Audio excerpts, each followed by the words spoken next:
Lembre-se de se inscrever e ao final de deixar o gostei ou não gostei. Bom, o primeiro assunto de hoje ainda é sobre Cilia Flores de Maduro e Nicolás Maduro. Eles hoje tiveram a primeira audiência e com um juiz de 92 anos, o Alvin Hellerstein, que cuidou do caso das Torres Gêmeas do 11 de setembro. Não é pouco. Já cuidou de um caso negando decisões para o próprio Trump. Ele teve um outro caso muito importante. Bom, enfim. Nessa audiência, o juiz perguntou a eles o nome, se confirmava o nome. Tanto ele como ela responderam, né? Ele respondeu, qual é o seu nome? Eu sou o presidente da Venezuela. O juiz disse, não foi isso que eu perguntei, isso a gente vai ver depois, como é o seu nome? Aí, Nicolás, você confirma que se chama Nicolás Maduro? Confirmo, tá.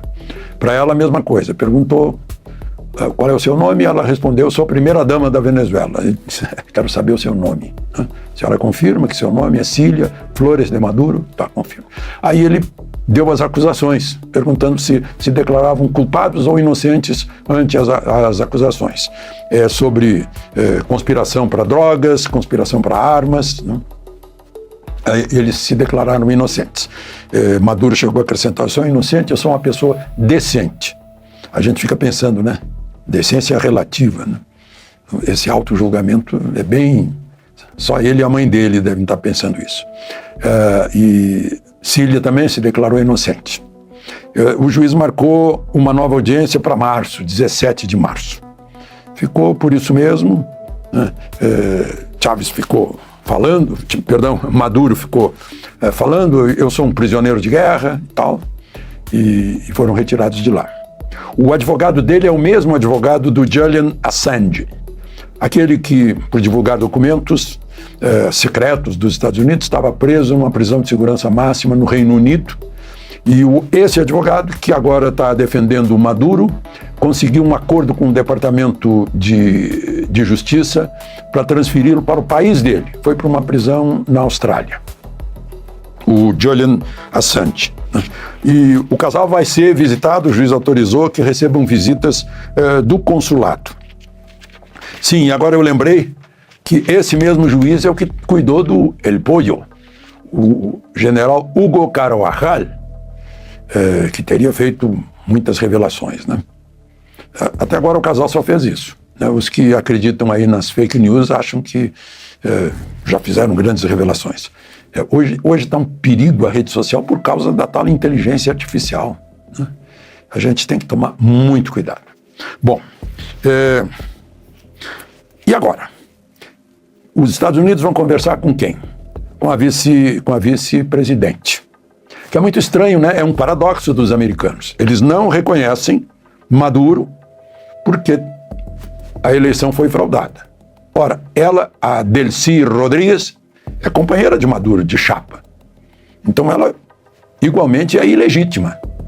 Mas a escolheram para fazer a transição. Que ela seja a interlocutora de Marco Rubio, o secretário de Estado, foi encarregado como uma espécie assim de interventor, né? O Washington Post inventou uma história que Trump não escolheu a Maria Corina porque ficou com ciúme, porque ela que recebeu o Prêmio Nobel da Paz, ele que queria, meu Deus do céu. Chegar a esse ponto no jornal, meu Deus. Tanto que ela dedicou o Prêmio Nobel da Paz a Trump. Enfim, claro que eles não querem expor a Maria Corina agora, porque agora é um período de desgaste. Imagine, todo o Estado boliviano está povoado de bolivarianos. Quem é que vai governar um Estado cujos agentes são todos bolivarianos, né? Tem que ser uma bolivariana. É uma questão de pragmatismo. Não desgastar a Maria Corina. Assim que houver calma para convocar uma nova eleição, ela estará disposta e disponível, né? Bom, mas a A vice-presidente, Adelcy Rodrigues, é irmã do Jorge Rodrigues, que é o presidente da Assembleia Nacional, ou seja, do Congresso Nacional. Então a dupla Rodrigues é que vai manejar as coisas, né? Foi a opção encontrada. Eles têm o controle das Forças Armadas, da política e da máquina administrativa. Não é? Então vão ter que engolir um sapo. O paradoxo de achar ilegítima a eleição de Maduro, mas conversar, aceitar como representante do Estado venezuelano Adelcy Rodrigues.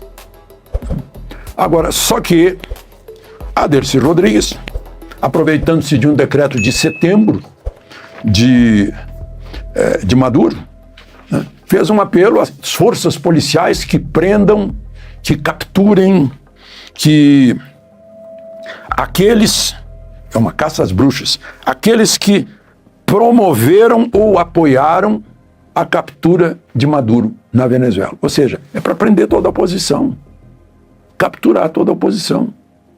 Aí não vai acabar bem, não é? Bom, não posso deixar de mencionar que o governo de Lula, e Lula fez um apelo, está promovendo uma manifestação no dia 8 de janeiro para lembrar e festejar a prisão dos que estavam se manifestando no dia 8 de janeiro, contra o resultado das eleições, pedindo uma solução, né? Invadiram as sedes dos 3 poderes, dia 8 de janeiro. É o poder executivo fazendo política num ano eleitoral. Agora, quando eu soube que o Supremo vai fazer o mesmo, eu caí para trás. O Poder Judiciário, o Supremo órgão da isenção, vai fazer um evento chamado Democracia Inabalada, 8 de janeiro, um dia para não esquecer, 3 anos depois, com debates, etc. Depois, uma exposição, 8 de janeiro, Mãos de Reconstrução.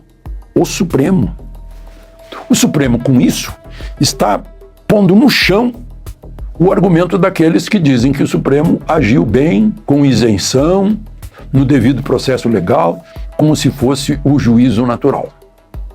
O juízo natural seria a primeira instância federal, a Vara Federal de Brasília, com possibilidade de recursos, todos os recursos possíveis, no devido processo legal, na isenção. Mas essa comemoração derruba o argumento de isenção, que é a essência da justiça. Não. Aí, quem disse que o Supremo foi imparcial, fica sem argumento diante desse evento.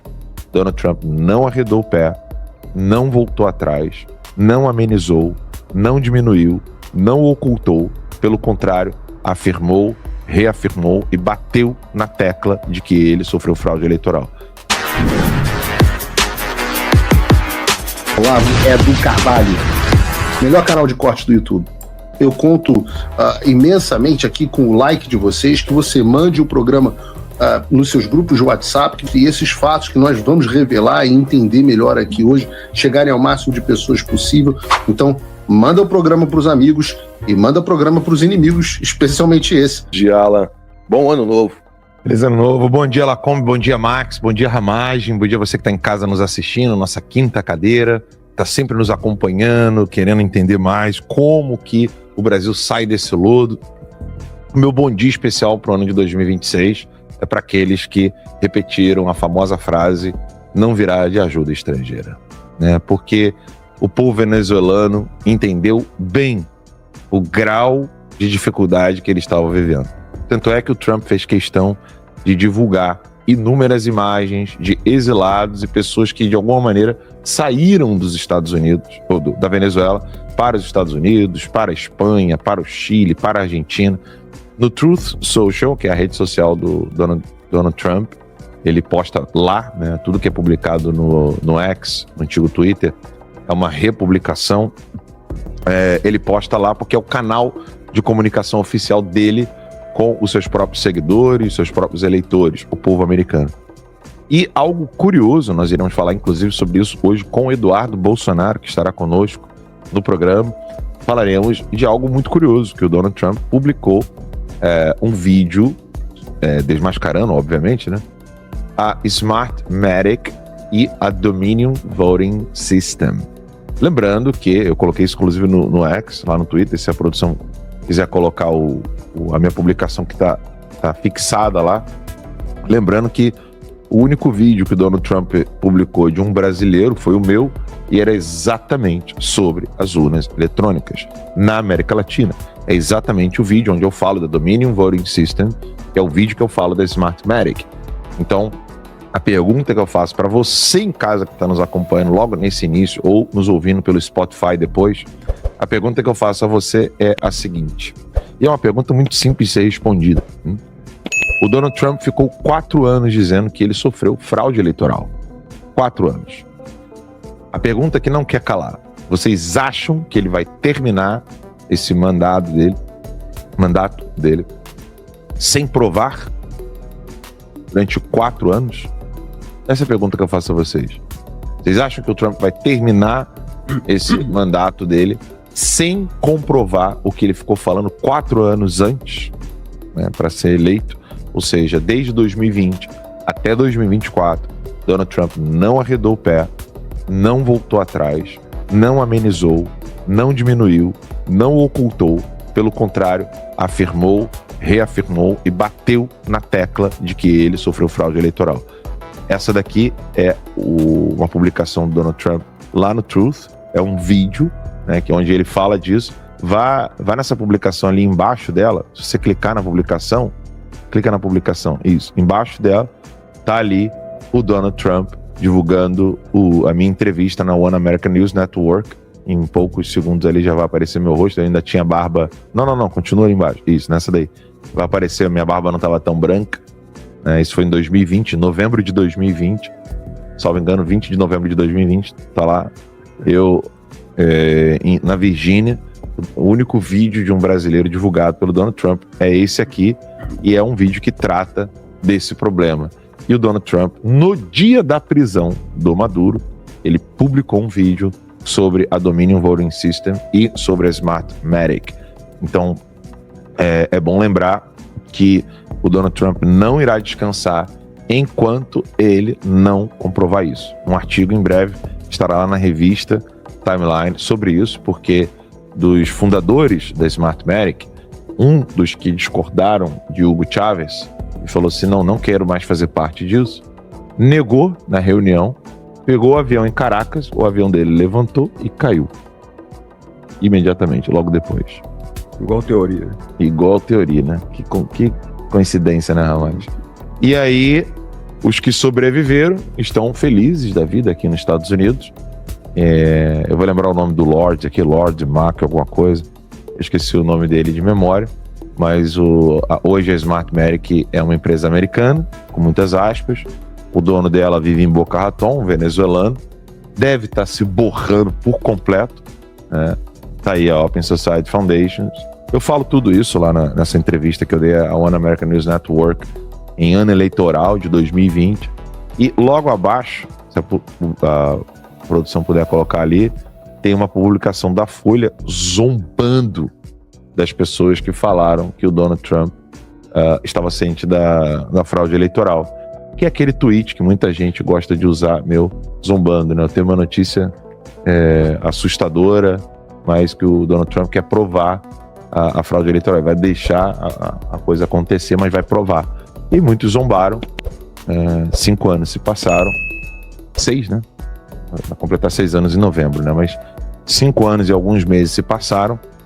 E tá aí a importância de você olhar as coisas não com o zoom in que eu falo, né?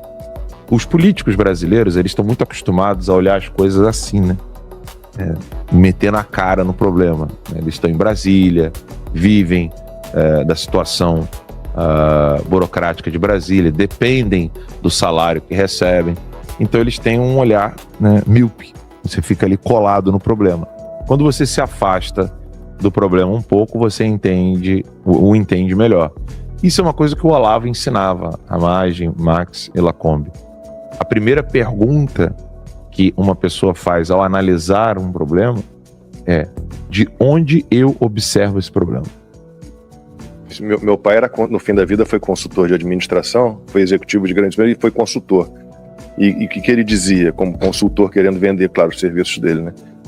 Ele falava, bom, num jogo de xadrez, se eu estou de fora olhando o jogo, não sou nenhum dos dois jogadores, eu tenho uma visão que eles não vão ter nunca, porque eles estão envolvidos com o jogo.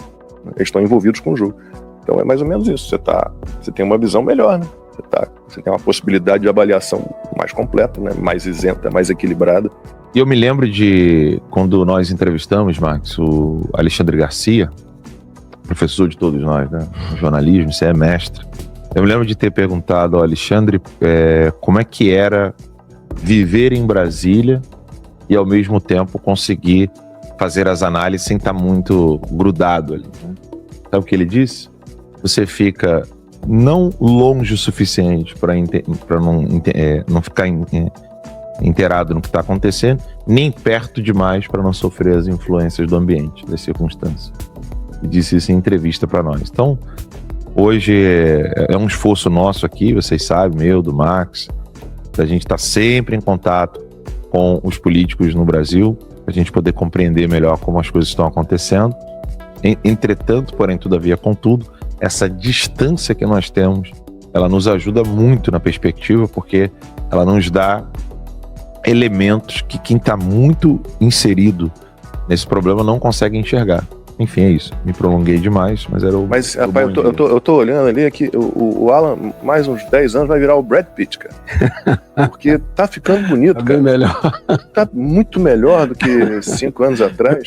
Eu tenho uma foto que ele não deixa eu mostrar, eu descobri a foto. É o cigarro. Na praia. É o quê? É o cigarro. É o cigarro. Eu tenho uma foto, um dia eu descobri aquela foto que você nunca quer mostrar de você na praia. Pode mostrar. Rapaz, Ele quer mostrar dele lá. a cada 10 anos ele fica mais gato, cara, mais bonito. É igual o vinho lá. E falando em Alexandre... Carol concorda contigo. Alexandre de Moraes é o cara que joga contra o nome, pô, Alexandre Garcia. Alexandre Ramagem, né? De novo com a gente aqui. Bem-vindo mais uma vez, Ramagem. Bom ano novo pra você, bom dia. Pô, que operação, hein? Você que é dessa área aí, delegado da Polícia Federal, sabe de inteligência. Tem uma meia hora pra tirar o ditador, né, de um bunker com a mulher dele, matar 32 seguranças cubanos. Que operação, hein? A Record, o Cabrini falou que foram 80, né? 80 cubanos mortos? Não, cubano não, perdão, é verdade, tá, desculpa. Não, cubanos 32. Ok. E naquela história, né, o Ramagem vai poder falar um pouquinho sobre isso, né? A gente espera que o Nicolás Maduro abra o bico, fale tudo, tomara que respingue muito no Brasil, no Lula, no PT, mas assim, é tipo Salvador Allende, né? A segurança dele também era feita por cubanos. É o único cara que eu conheço que se matou com mais de um tiro de fuzil AK-47, cara. Isso é um negócio muito doido.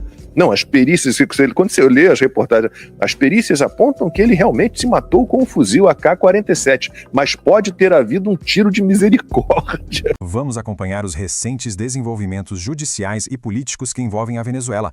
O presidente Nicolás Maduro e a primeira-dama Cília Flores tiveram sua primeira audiência em um tribunal federal nos Estados Unidos. A sessão foi presidida pelo juiz Alvin Hellerstein, conhecido por seu trabalho no caso do 11 de setembro. Durante a audiência, foram apresentadas as acusações: conspiração para o tráfico de drogas e de armas. Ambos, Nicolás Maduro e Cília Flores, se declararam inocentes de todas as acusações perante o juízo.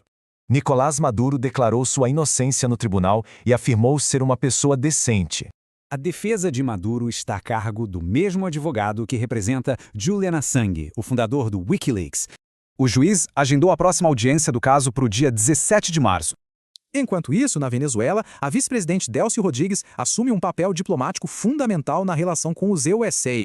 Assim, os Estados Unidos dialogam com a vice-presidente de um governo cuja eleição de 2018 consideram ilegítima. Com isso, os irmãos Rodrigues passam a ocupar posições-chave nos poderes executivo e legislativo da Venezuela. No país, a vice-presidente Delcy Rodrigues pediu a prisão de opositores que apoiaram a captura de Maduro.